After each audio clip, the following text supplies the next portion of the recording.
All right, a little blues traveler on this hot Saturday. Now, with certain tomatoes causing a salmonella outbreak and the high cost of really good vegetables in general, one option is to take control of your food by growing your own garden. I'm joined now by Lisa Singer with Gardens to Grow, and you're going to tell me all about being able to have your own garden, which I know my grandmother had her own garden, and when she'd make salads with the cucumbers and tomatoes, it was so delicious. There's nothing better than the taste of your own homegrown vegetables. They taste wonderful. They're better for you. Mm-hmm. You know what's in them. You know that there are no pesticides. Sure. There are no chemicals in there. And they last longer when you pick them yourself. Okay, so let's talk about some of the options. I mean, I know people think of your typical things like tomatoes and whatnot, but you've got a bunch of herbs here that people can grow themselves? There are plenty of things that you can grow even when it's this hot. Right now at the stores you can get tomatoes, cucumbers, bell peppers, strawberries. That's basil. Green beans. These are actually bell peppers. Oh, here. it is? Oh, it's vegetables. I didn't bring herbs, but there are plenty of herbs that you can grow. You can get rosemary and basil and sage. Oh, so these are all vegetables. Right, these are all vegetables. And I also brought some seeds. And I took a look at what it costs per seed versus buying it buying it in a six-pack.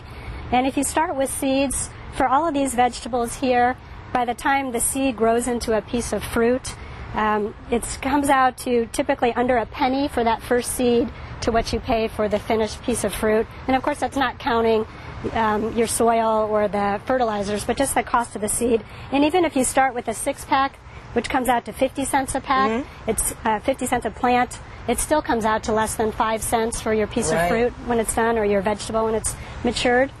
So let's talk about your company actually makes kind of these raised gardens for people, I'm sure, find it a little daunting about where's the space to do that and whatnot. So tell me about that. We make ready-made vegetable garden kits, and they come in different sizes. This one here is a quarter-scale model of our 8x8 garden. Okay. We also have a 6x12 and an 8x12. So 8x8 feet, which isn't that big. Right. But it's not that big, but you can grow a whole lot of vegetables in a small space with square-foot gardening. And I like how you just walk in. Right. The gate opens over here. And all of them come with the raised beds. They can either be raised 12 inches high or 20 inches high, so you can put in lots of wonderful soil and add all your amendments to it.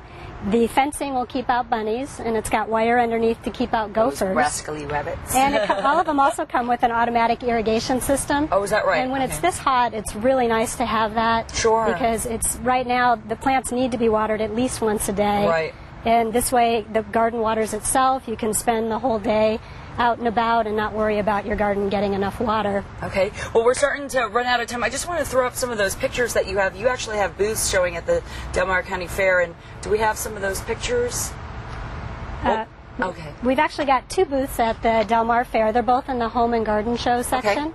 And one is the current 8x8 model that we're selling, which looks a lot like this one, and another is a concept garden that we'll have out on the market for 2009. So I think that's great. I think it's the idea of something someone hasn't done before. It sounds a little bit scary to them, but once you realize, I can grow my own fruits and vegetables, and then you have more control over your food. I know a lot of high-end restaurants, they really pride themselves in having their own vegetables and whatnot, and so it's always fresh. So I think that's a really neat concept. Yeah, and it does make it very user-friendly. It makes it easy. We have a lot of first-timers who would have been too intimidated to try starting in the dirt, but with the kit, it makes it simple. And I can see kids really getting into this. Kids, they love it.